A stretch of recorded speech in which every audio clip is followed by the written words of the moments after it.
L'été est là, ça ne vous aura pas échappé au vu des températures caniculaires de ces dernières semaines. Qui dit été dit forcément vacances, en tout cas pour les plus chanceux, et en tout cas envie de voyage, d'évasion. Bref, des envies d'escapade. Et ça tombe bien parce que escapade, c'est justement le nom de cette nouvelle déclinaison du trafic. Un trafic que vous connaissez bien, vous connaissez déjà sa version évidemment utilitaire, vous connaissez aussi sa version van life qui est le trafic Space Nomad. Alors, ce trafic escapade, qu'est-ce que c'est exactement? Est-ce qu'il s'agit du van le moins cher du marché? Ses prix commencent à 46 000 €. Est-ce qu'il s'agit d'un gros monospace capable de charger jusqu'à 7 personnes et leurs bagages?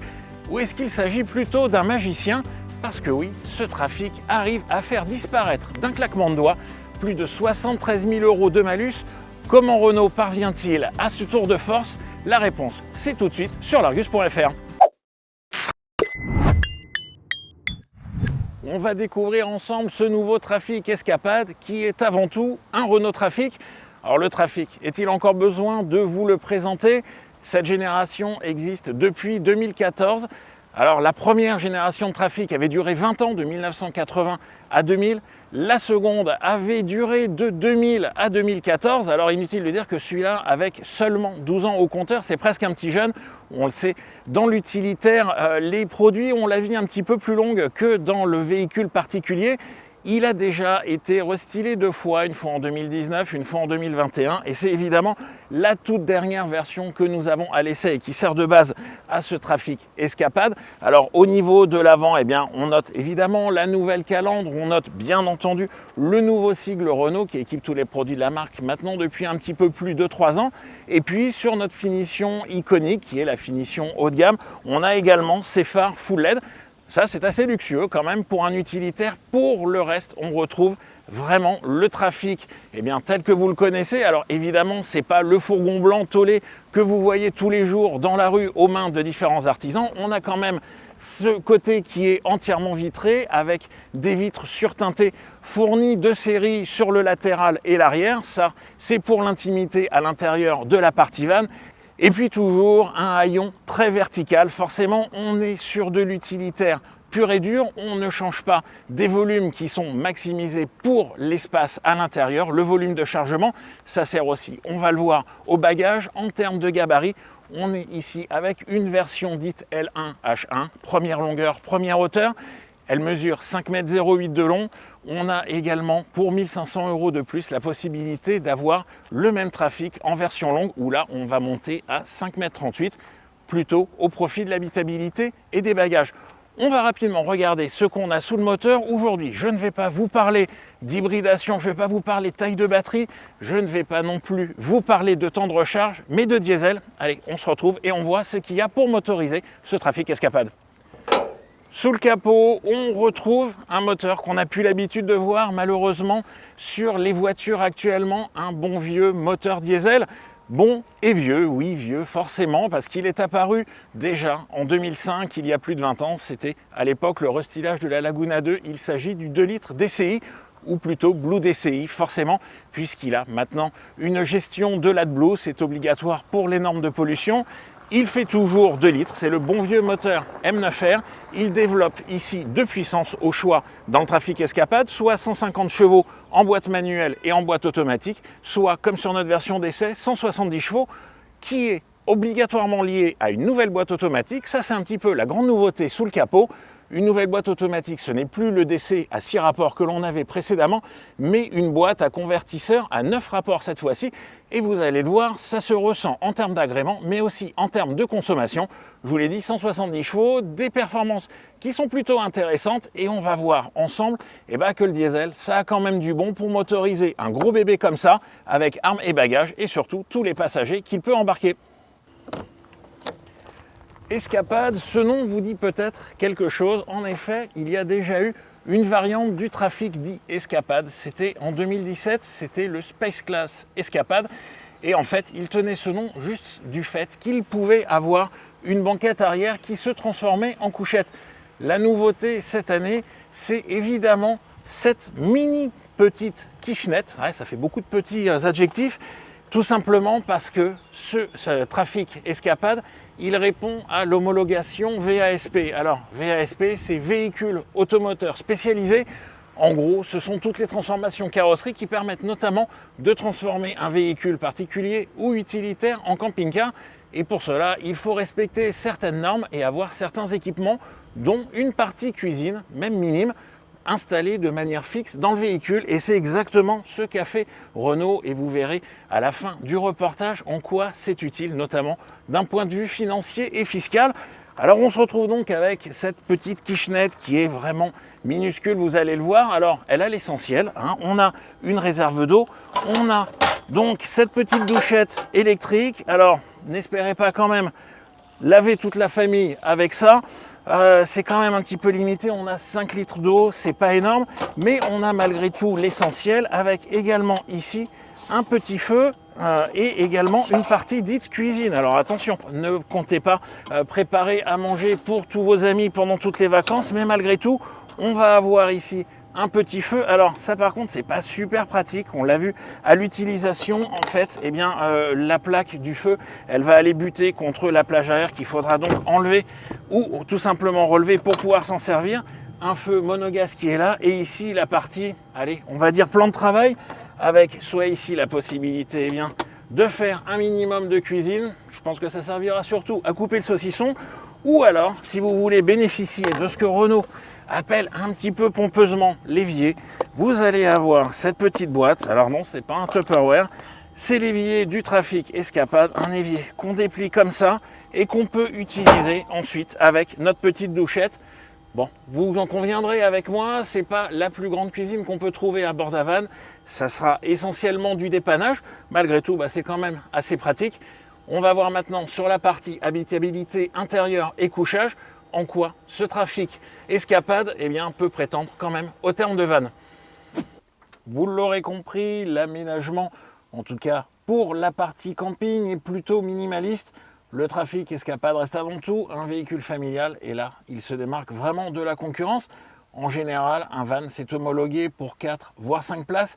Ici, on a 7 places, et en plus, ce sont 7 vraies places exploitables par des adultes. Alors évidemment, la place royale, c'est ici, au deuxième rang, sur ces gros fauteuils, presque des Captain Chair, avec vraiment une belle amplitude de réglage. Là, j'ai évidemment toute la place dont je veux disposer à l'arrière, derrière les sièges qui sont reculés au maximum, de la place aux genoux, de la place évidemment pour la tête. Il y a tout ce qu'il faut en termes de volume à l'intérieur pour des adultes. On va le voir juste après, on est bien loti aussi au dernier rang. Ici, on dispose aussi sur la finition iconique haut de gamme de cette table qui est plutôt bien conçue. Alors, on va appuyer ici pour la lever et on va avoir eh bien, des volets qui vont se déplier d'un côté et pourquoi pas de l'autre. Alors, déjà, ceux qui ont des enfants mesureront à quel point ce genre d'accessoire est précieux pour les occuper pendant les 700 ou 800 km pour aller sur la Côte d'Azur, par exemple. On peut évidemment dessiner, poser ses tablettes, ses ordinateurs, etc. Mais on pourra aussi s'en servir eh bien, pour déjeuner à l'intérieur du van. Alors attention, les sièges avant, eux, ne sont pas rotatifs. Ce sont uniquement ces sièges-là qui peuvent se retourner. Mais cette table, elle est capable de coulisser d'avant en arrière. Et donc, on peut même se créer un petit espace repas. On va aller regarder ça et on va voir l'habitabilité qu'on a au troisième et dernier rang. On se retrouve après une petite gymnastique où il faut aller tourner les sièges avant pour pouvoir configurer cet espace repas. Un espace repas, ma foi, qui est plutôt confortable. Alors confortable au moins pour 4 personnes. La 5e personne aura évidemment un petit peu le pied de la table entre les pattes. Bon, c'est pas très grave, il y a quand même peu de vannes qui permettent de manger confortablement à 5. Ça, c'est dû notamment eh bien, au choix de ne pas avoir de meubles latéral, de ne pas avoir de kitchenette qu'on a retrouvé dans le coffre. Là, on mesure tout le gain en espace de cette conception qui permet de libérer une large banquette. Ça va être utile évidemment au moment de voyager. Bien entendu, quand on va reprendre la route, on va rabaisser la table, on va la ravancer et on aura 3 vraies places à l'arrière avec à nouveau un très bel espace aux genoux, un très bel espace à la tête. Pour 3 passagers, la place centrale, c'est rare. Elle a la même largeur que les 2 autres. 1,60 m de banquette, on est très à l'aise, d'autant plus qu'il y a pas mal de petites attentions pour les passagers arrière. Les enfants à nouveau apprécieront. On a d'abord évidemment des prises un petit peu partout, des prises USB bien entendu, USB-A, USB-C selon les places. On a même une prise 220 volts ici qui ne fonctionne que quand le moteur tourne. Pourquoi? Eh bien tout simplement parce qu'il n'y a pas de batterie auxiliaire, à la différence de nombreux vannes, c'est-à-dire qu'on s'alimente sur la batterie du moteur. Donc pour tirer du 220 volts, forcément, il faudra que le moteur tourne. Et c'est pour ça aussi qu'à l'arrière, on a ce petit interrupteur qui va permettre de déclencher toute la partie pompe à eau qui ne pourra pas fonctionner autrement. C'est pour économiser un petit peu les volts de la batterie principale, ne pas se retrouver en panne. Il y a évidemment des sécurités qui empêchent la batterie de descendre trop bas, mais on voit que c'est une conception malgré tout minimaliste. On va en reparler au moment de la transformation en lit. Pour le reste, je vous l'ai dit, on voyage bien à l'arrière de ce trafic et également, ça c'est important, en ces périodes de grande chaleur, on dispose aussi de bouches d'aération avec le chauffage et la climatisation. La climatisation aux places arrière, vu l'espace à bord et la surface vitrée, croyez-moi, c'est pas du luxe en ce moment. Vous vous demandez maintenant certainement comment on fait pour dormir à l'arrière de ce van. Vous allez voir, ça nécessite quand même quelques manipulations. Alors déjà, il va falloir avancer au maximum la table, les sièges et il va falloir également les basculer. Deuxième étape, on va devoir soulever la banquette arrière et la basculer pour venir ici en appui sur les sièges. Vous allez le voir, donc on va quand même avoir malgré tout une petite différence de niveau. C'est pas très grave dans le sens où on va mettre les pieds ici pour dormir et on va profiter de la largeur maximale là-bas pour poser les oreillers et dormir plutôt la tête vers l'arrière du fourgon. En revanche, une étape indispensable, ça va être d'aller récupérer ici ces deux supports métalliques. Alors, rassurez-vous, vous ne serez pas obligé de faire la manipulation à chaque fois. À quoi ils servent ces deux supports métalliques? Eh bien, tout simplement à aller descendre d'un étage la plage arrière qui sert d'extension au matelas. On va rabattre la banquette pour pouvoir former un matelas. Alors, il va falloir un petit peu insister. On peut également enlever les appuis-têtes. Et si on insiste un petit peu, et on a ici le matelas. Alors, vous le constatez à nouveau, c'est pas tout à fait plat. On va aller mettre la dernière partie en place grâce à nos supports pour avoir enfin un vrai couchage. Ça nécessite quand même un petit peu d'effort tout ça pour mettre en place notre couchage. Malgré tout, le gros avantage, c'est qu'on va quand même avoir, je vous l'ai dit, une largeur d'à peu près 160 cm au plus large. Ça va permettre de passer une bonne nuit à 2 adultes, voire pourquoi pas à 3 enfants. On aura quand même les pieds un petit peu surélevés. Alors vous allez me dire, oui, mais c'est bien beau tout ça, mais c'est en cette place, comment on fait si on voyage à plus de 2? Alors, effectivement, là, il va falloir trouver d'autres solutions. Une solution pourrait consister à mettre un toit relevable. Le problème du toit relevable, c'est que ça coûte à peu près entre 8 et 10 000 euros chez un accessoiriste, et encore faut-il que ce soit homologué. Donc à ce moment-là, autant basculer directement sur un vrai van type Traffic Space Nomad avec un toit relevable. Une autre solution, ça va être par exemple de mettre une voire deux tentes de toit, par exemple sur la version longue de ce Trafic. Je vous disais en introduction que la version longue était peut-être préférable pour avoir un petit peu plus d'espace à l'intérieur, une modularité avec encore un petit peu plus d'espace aux jambes et d'espace pour les bagages, mais également pour la partie nuit. Et pourquoi pas avoir une carrosserie suffisamment longue pour mettre donc ces deux tentes de toit qui vous permettront de loger jusqu'à 4 voire 5 personnes à l'étage. Alors certes, c'est pas aussi intégré qu'un vrai van où on peut communiquer par l'intérieur du véhicule sur les couchages supérieurs, mais malgré tout, c'est un petit peu le même esprit que les gens qui achètent un utilitaire et qui le transforment en van. Sauf qu'ici, on a directement les 7 places et c'est homologué avec justement cette catégorie VASP dont je vous ai parlé, donc un van finalement sur lequel vous pourrez refaire à nouveau quelques aménagements ou quelques équipements de confort. Ce qui va manquer également, outre la toute petite kitchenette dont on a parlé, qui n'est pas aussi pratique qu'une vraie cuisine intégrée à un van, c'est que ici, je vous l'ai dit, on n'a pas de batterie auxiliaire et on n'a pas non plus de réfrigérateur, et par les temps qui courent, c'est quand même bien agréable. Donc à nouveau, ça sera à vous un petit peu d'accessoiriser. C'est un petit peu la contrepartie du prix dont on reparlera un petit peu plus tard. Maintenant qu'on a vu cette partie habitable arrière, on va quand même aller s'intéresser aux places avant et puis aller l'essayer sur la route pour voir ce qu'il a vraiment dans le ventre. Une fois n'est pas coutume, on termine le tour de ce Trafic par les places avant et vous allez voir, on est aussi choyé que les occupants à l'arrière, déjà avec ces sièges qui sont également très généreux. Bon, on pourrait avoir peut-être un petit peu plus de maintien et de longueur d'assise, mais on reste quand même dans un utilitaire. C'est quand même pas mal en termes de position de conduite. Fini les positions avec les volants très horizontaux façon camion.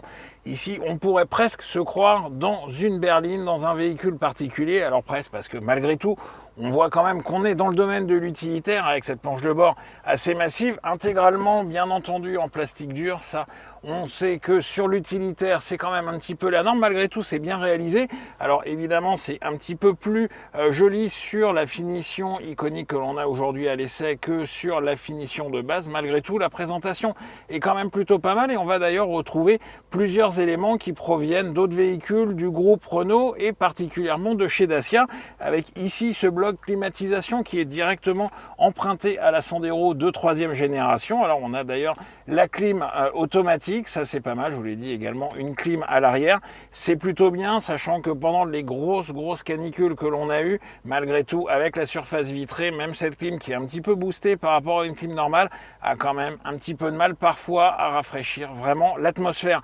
Pour le reste, ça, cette partie-là, ceux qui connaissent le Duster de 2e génération, ça leur rappellera également des souvenirs, puisqu'on retrouve ces petites touches que l'on avait sur le Dacia, également un écran, alors certes de seulement 8 pouces, je vous l'avais dit en introduction, on n'est pas sur les gros SUV chinois avec des tablettes immenses. Ici, on reste sur une petite tablette. Malgré tout, on a l'essentiel. On a le système Renault qui est plutôt pas mal fait avec une navigation assez performante. Et puis, on va avoir également, bien entendu, la réplication avec ou sans fil. Autre emprunt à la gamme Dacia, c'est ce combiné que j'ai juste sous les yeux. Le graphisme est différent, mais on reconnaît le combiné de 7 pouces que l'on a par exemple sur la nouvelle Sandero, sur les Duster ou sur les Bigster. C'est clair, c'est lisible, c'est bien organisé et on retrouve globalement une ergonomie qui est au standard Renault, c'est-à-dire qui est plutôt bonne, notamment quand on va s'occuper des aides à la conduite, ces fameuses ADAS qui bipent un petit peu dans tous les sens. Et bien ici, on a ce fameux système MySafety Perso qui est très performant. On va pouvoir aller régler les aides à la conduite qu'on souhaite utiliser ou pas et rappeler avec le bouton qui est juste là, et bien ces réglages, ça évite d'avoir des alarmes qui bipent dans tous les sens. Voilà, une bonne ergonomie, un équipement qui est quand même très complet avec cette version iconique. On va retrouver quelques éléments qui nous raccorderont, je vous l'ai dit, au monde de l'utilitaire, comme ce bon vieux frein à main manuel. Alors ça, on avait presque perdu l'habitude. Heureusement, on a également la position parking sur ce petit levier de commande de vitesse. Petit levier, alors là, pour une fois, on va presque regretter le levier Renault que l'on avait derrière le volant, notamment sur les modèles électriques de la marque, tout simplement parce que ici, alors c'est normalement l'implantation des versions à boîte manuelle, il y a le levier classique. Ici, on aurait bien aimé qu'il nous enlève cette protubérance qui va gêner un petit peu sur grand parcours. Bon, c'est vraiment un petit peu pour chipoter parce que en termes de position de conduite et de confort, on est quand même plus proche de la berline ou du SUV que de l'utilitaire pur et dur. Je vais vérifier ça tout de suite en vous emmenant avec moi sur la route pour aller tester les aptitudes routières de ce Trafic Escapade.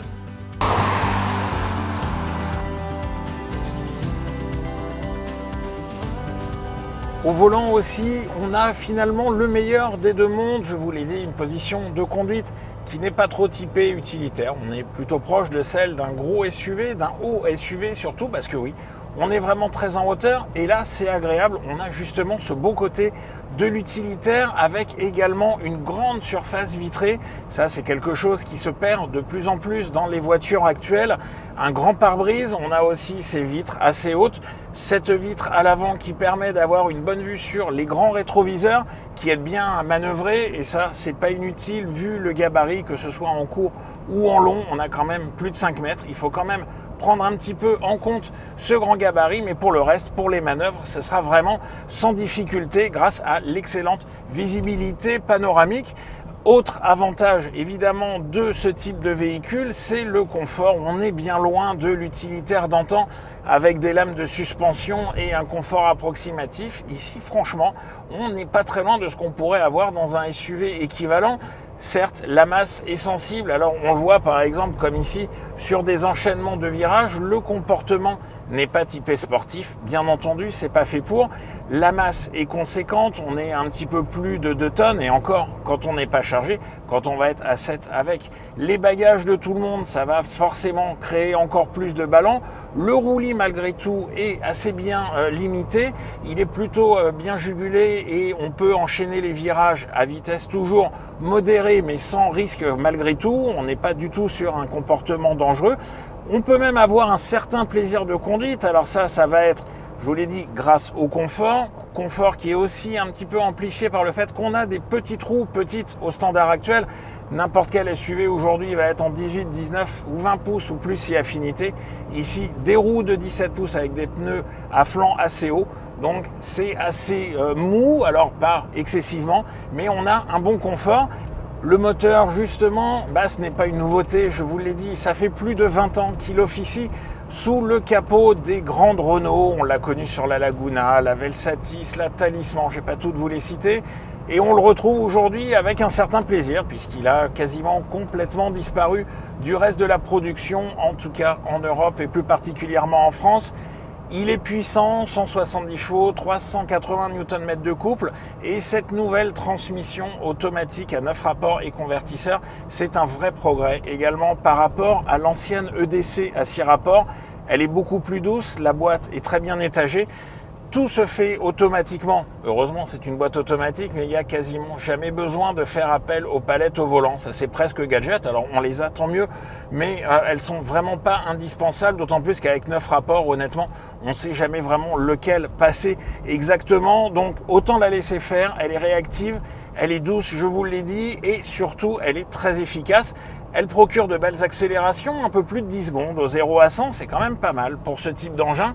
Et puis, elle va forcément avoir une très bonne gestion en ce qui va concerner par exemple le rétrogradage.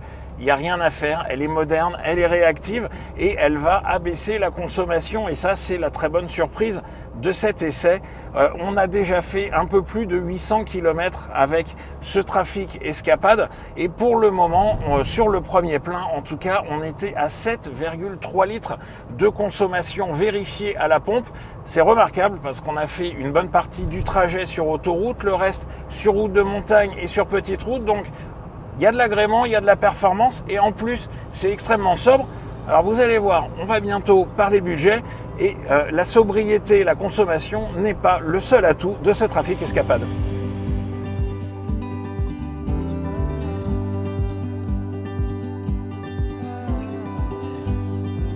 Alors, que retenir de ce Trafic Escapade au terme de notre essai ? Vous l'avez vu, l'habitabilité intérieure est immense, on voyage bien à 7 personnes, y compris 7 adultes. Sa conduite est plutôt agréable, le moteur diesel a de la ressource, de l'agrément et en plus il s'avère très sobre. Ça fait déjà pas mal de qualité. Alors, cette Escapade, est-ce vraiment un vrai van ? Oui et non, vous l'avez vu, la partie aménagement est quand même relativement sommaire. La petite kitchenette n'apportera pas le même confort qu'à bord d'un vrai van aménagé. Et c'est normal parce qu'il y a quand même une belle différence de tarif de ce Trafic Escapade. Démarre à 46 000 € avec la motorisation DCI 150 et la boîte mécanique à 6 rapports. Notre version iconique en 170 chevaux avec la BVA9 est elle vendue 52 000 €. C'est beaucoup moins cher par exemple qu'un Trafic Space Nomad, un véritable van lui, mais dont les tarifs démarrent à près de 60 000 €. Son plus proche concurrent en termes de fonctionnalité, ce serait peut-être le California de chez Volkswagen en édition Beach Camper qui propose lui seulement 5 places et non pas 7, mais un aménagement qui ressemble un petit peu à celui-ci. Donc déjà la différence de tarif, elle est assez importante, mais vous l'aurez compris, le Trafic Escapade, c'est surtout un gros monospace, un gros véhicule familial qui a un immense atout dans sa manche. On va reprendre par exemple ces émissions de CO2 avec son 2 litres DCI. On sait que le diesel n'est plus vraiment en odeur de sainteté et que malheureusement il est lourdement taxé en termes de malus.